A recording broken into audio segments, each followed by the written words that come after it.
The look is great. The cinematography, they're really nailing this whole view. Wait, gotta check the headbutt.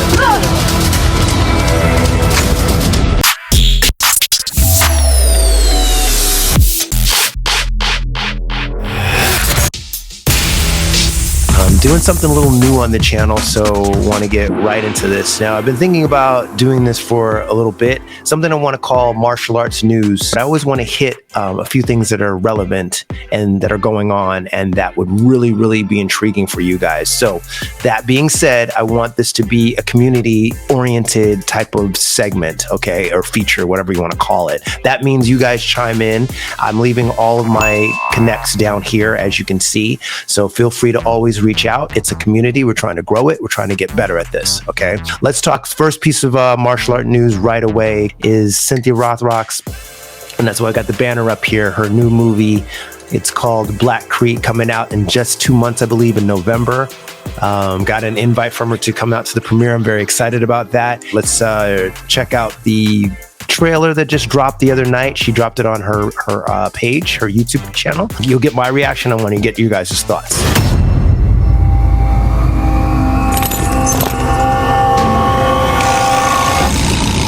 Where's my brother? I want to talk to him now. That's gonna be hard to do. Why? 'Cause he's dead.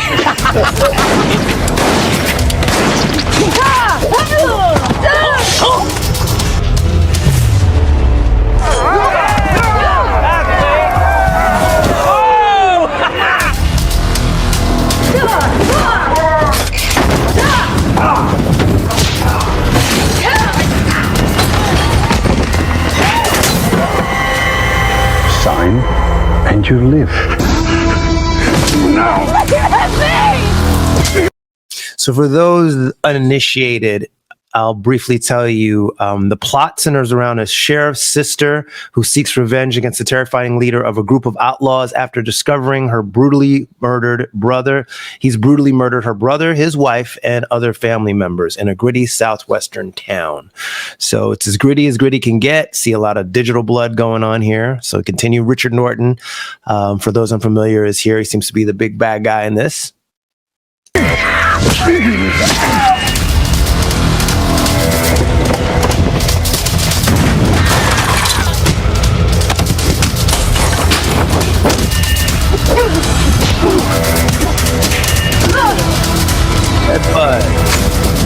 That scorpion kick she's known for. Wait, gotta check the headbutt. I'll see you in hell.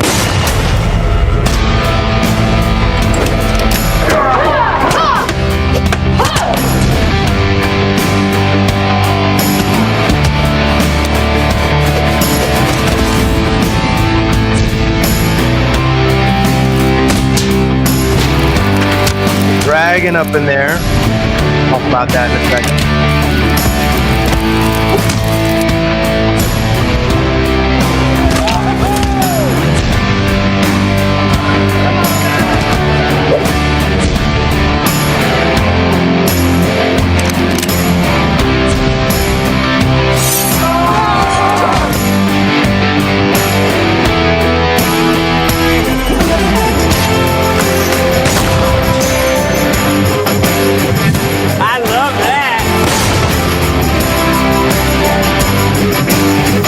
Okay, so feeling it. What say you guys?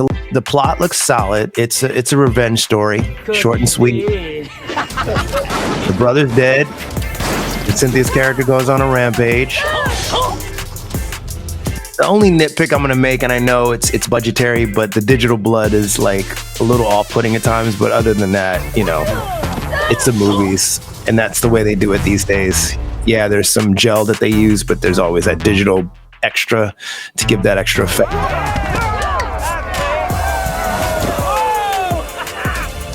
I will say I love the way the fights are set up. I talked to Cynthia Rothrock at Dragon Fest first about this a year ago, not this Dragon Fest, but the year before in 2023. And she was talking about how she'd always wanted to do a Western and make it really gritty. And it looks like she's fulfilling that promise here.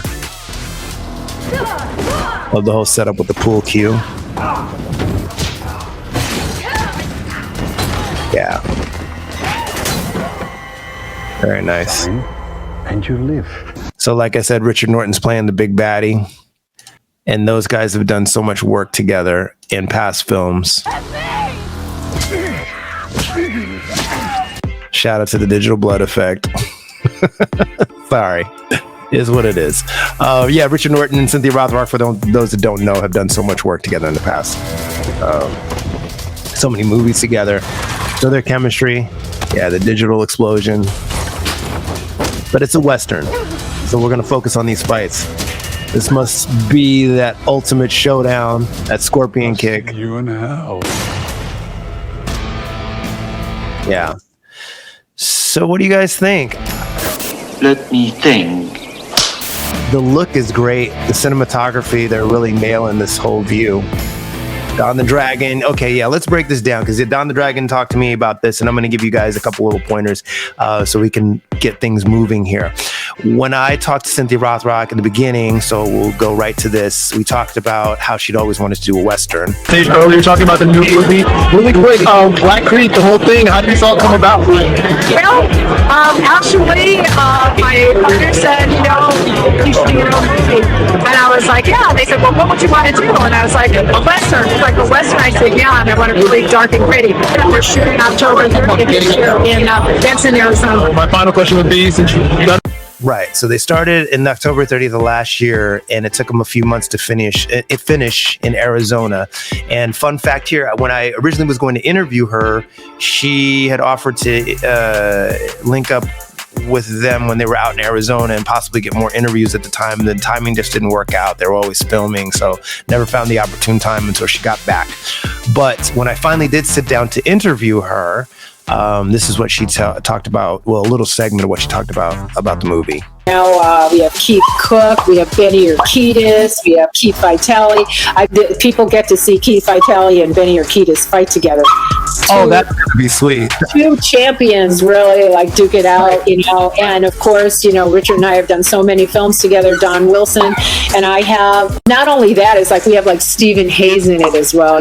We have so many martial art masters in it that you'll see. And what I wanted is, here's our main cast, and then I wanted people to go, oh, wait a minute, was that Jody Nolan? Oh, is that Christopher Howard? Like spotting like people. Yeah.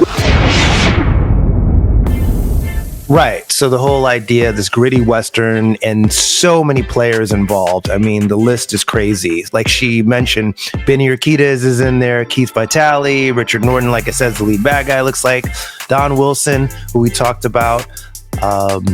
And he gave me some behind the scenes info about his fight. Well, actually his whole starring role in the movie Black Creek. And this was this year at Dragon Fest. We talked about this very subject. Mixed bag. I just talked to Cynthia Rothrock for a second. Obviously, the Black Creek movie's coming out. You're in there. Have you seen the movie? No, I have not. But something happened to me that movie that's never happened in 40 years of acting. I got sick.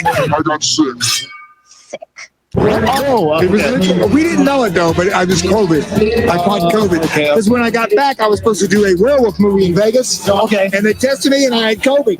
So I did Cynthia's movie with COVID. So I don't know how good my performance was, but that's Dragon with COVID. Okay, but hey, it must be good because I just talked to her. She said they put it all together. It looks great. So obviously the editing crew did their thing. That's what I heard.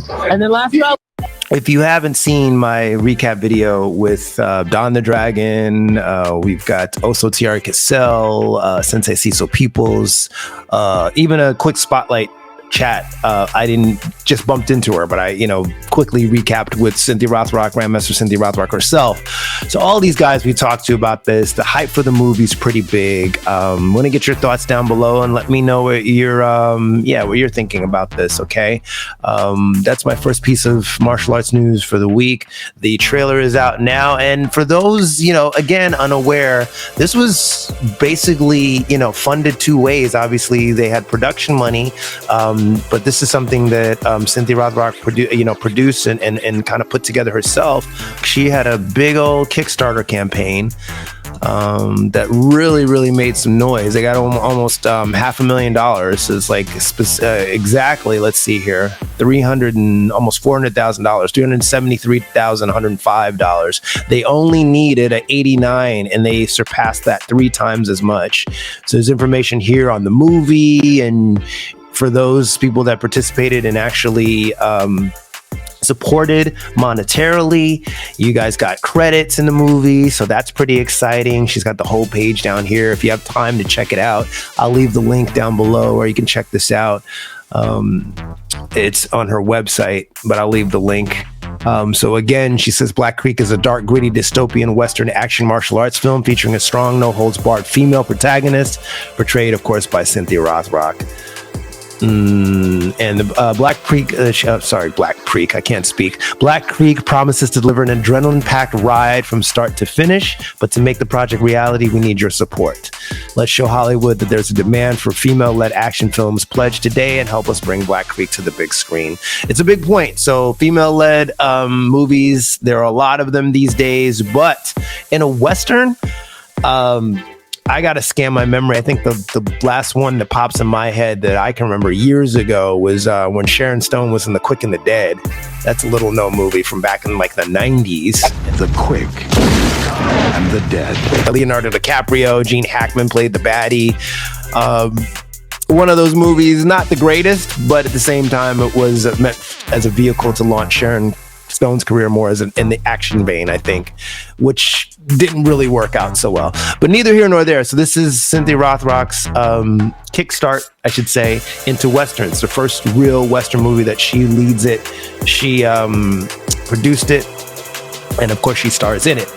So what say you guys? Let me know down below in the comments if you guys are looking forward to the movie. Again, I got an invite from her to go, and I'm looking forward to that. To the premiere, and I think we'll be able to do some filming out there, get some people's reactions, so hopefully be able to bring some content to you.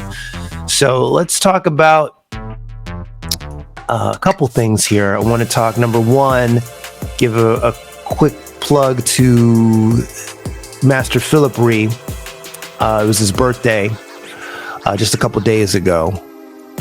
And I bring this up because we're going to go into a sad topic here, unfortunately, because as I was writing notes for this yesterday, unfortunately, we had the passing of mogul acting legend James Earl Jones.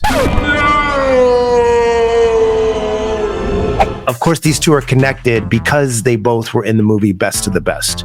If you've been following me here on the channel, or if you haven't, you'll now know that I did a recap video. I was honored enough to have both Master Philip Rhee and Master Simon Rhee, his brother. We did a recap video of Best of the Best. I talked about the impact of the movie, how it's impacted me all these years. Speaking to Master Philip, it definitely, we talked a whole lot about things behind the scenes in the movie. Once they read the script, they said, I'm in. Everybody says, I'm in. And that's how we did it. The movie Best of the Best, if you didn't know, 1989 movie about a American team taking on a Korean martial arts team in a big old tournament. The two protagonists, well, the one protagonist, Tommy Lee, portrayed by Master Philip Rhee, and then the antagonist, I would say, or villain character, we want to call him, Master Simon Rhee.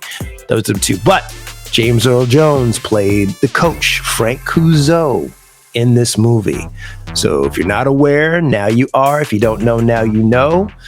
We're dismissed. Okay.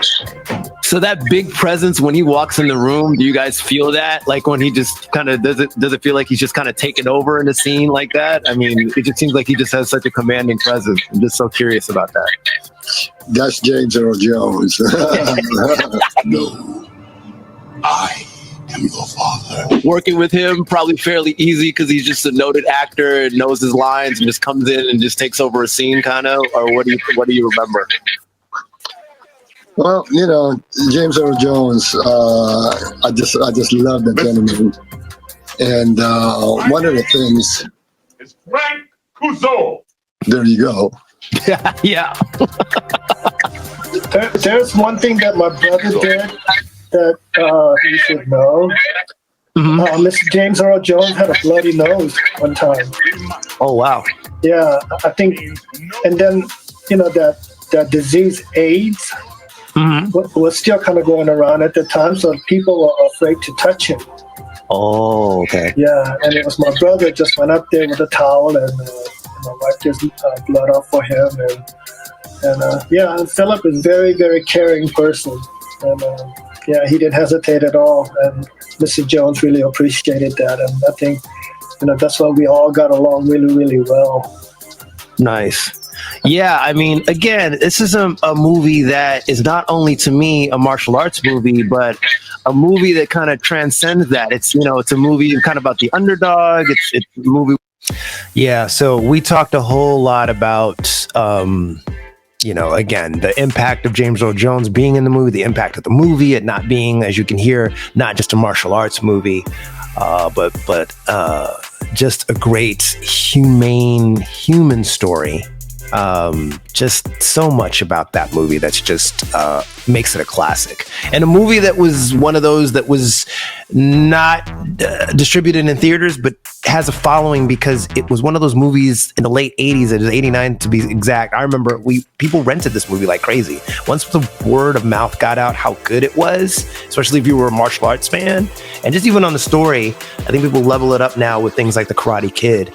But not to get too involved with that, I really wanted to be specific today about the impact of James Earl Jones, Mr. James Earl Jones, who was a true legend in his own right. And I'd be remiss if I didn't bring that up. So I will leave the link again for my recap interview with both the Rhee brothers down below, and rest in power to James Earl Jones. And I just, on a personal note, just have to say that the guy, meant so much to so many people, of course. I mean, part of most people's childhood, obviously Darth Vader, that's the easy one. Everybody knows he was the voice of Darth Vader. But I mean, his body of work, I had to look it up. The guy is, besides his acting roles, and he was in so many great movies. I mean, Field of Dreams. Conan the Barbarian was a big one when I was a kid. Obviously, he played Mufasa in The Lion King, Coming to America. All of these huge roles that he was in, huge movies, and the roles he played in those movies, so big of a deal. I will always remember him for that iconic voice, of course, and then that presence in those movies, of course, Darth Vader, but that little known movie that we just talked about, Best of the Best, Coach Frank Cuzo, rest in power, sir. I hate to leave this video on a solemn note, but at the same time, if nothing else, maybe this will motivate people to go see his performance in Best of the Best if you've never seen that movie outside of the other movies. And of course, as a thespian, the guy was an EGOT winner, so a winner of the Emmys, the Grammys, the Oscars, and Tony Awards. He's one of those few people. 93 years of age when he passed. Rest in power to him. In plays like Othello, the guy did Shakespearean plays, so many ranges, and of course was the voice of CNN. This is CNN. So many things that probably you don't even know. If you dig a little deeper, you'll know and go, oh wow. I mean, many roles. One little quick shout out role that's another one of those offbeaten movie roles, but he was in the movie The Sandlot, which starred a guy named, one of the guys, but his name was Benny the Jet. Not Benny the Jet Urquidez, but this kid named Benny the Jet, who he was credited at least as Benny the Jet in the movie, was in that movie. And it's a movie that's really, it's a summer cool movie. These kids play baseball. Long story short, they always are hitting these balls over this fence. And when the ball goes over the fence, it basically goes into no man's land because there's this big old dog that's over the fence, and if they want to get the balls back, they gotta climb the fence and then deal with the dog. And eventually, each time they deal with the dog, they can't get the ball back because the dog is just too stubborn. That they portray the dog as this huge freaking threat. And it's really not. It's a very cute movie. At the end of the movie, though, spoiler alert, you find out that the owner of the dog is James Earl Jones's character, who plays a blind man, and it's really cool. I believe the dog's name is Hercules or something like that. I can't remember, but that's worth a look as well. So many roles, so many things I could talk about here, but I want to wrap it up here. So my first segment of martial arts news. You guys let me know. Was it a win? Was it a loss? Somewhere in between. Do comment down below. Let me know how you're feeling about this. And again, we're going to make this a weekly segment. So questions, comments, leave them below. You give me your feedback. If you can't comment on this video, feel free to use my my socials down here to get at me, okay? Yes, yay, my sound effects coming in all late and shit. But guys, stay safe, of course. See you all in the next round. Don't forget, please.